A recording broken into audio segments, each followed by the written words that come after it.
thématique cette année des appels à projets du fonds de dotation du Crédit Agricole des Savoies autour de l'eau. On a eu des candidats nombreux puisqu'on a eu plus de 50 candidatures et on vient de récompenser 11 lauréats sur des très très beaux projets et on a distribué plus de 150 000 € de prix.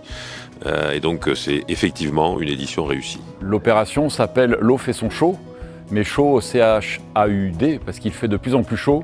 Notre climat change et que l'objectif pour nous c'est de faire une grande manifestation au bord du lac autour de la question de l'eau et de l'implication citoyenne. L'idée du projet Biocagua, c'est de mettre en place une solution pour surveiller la qualité de l'eau des lacs et notamment les concentrations en PFAS, qui sont des substances particulièrement dangereuses pour la santé humaine et pour l'environnement. Alors cette bourse, elle va servir à expérimenter différentes situations, différentes manières pour justement essayer d'avoir une meilleure évaluation des niveaux de contamination. 100 000 piscines olympiques qui sont gaspillées chaque année, donc c'est colossal, on reste dans la dynamique des Jeux olympiques.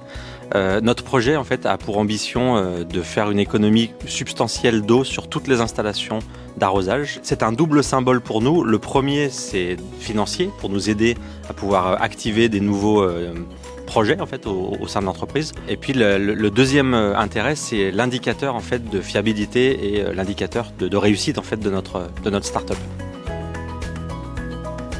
Globalement, on commence à avoir un savoir, une connaissance d'un territoire, de son histoire.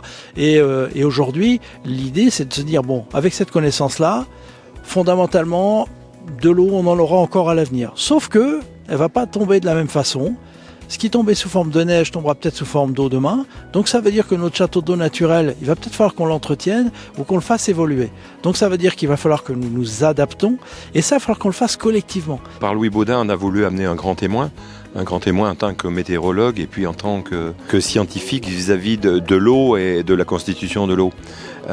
Les lauréats, quant à eux, ont pu, d'une manière pratico-pratique, sur le territoire de Savoie et Haute-Savoie, amener leur savoir, amener des projets qui permettent d'une part d'économiser, de retraiter et de faire en sorte qu'on puisse aller vers une consommation d'eau assez vertueuse.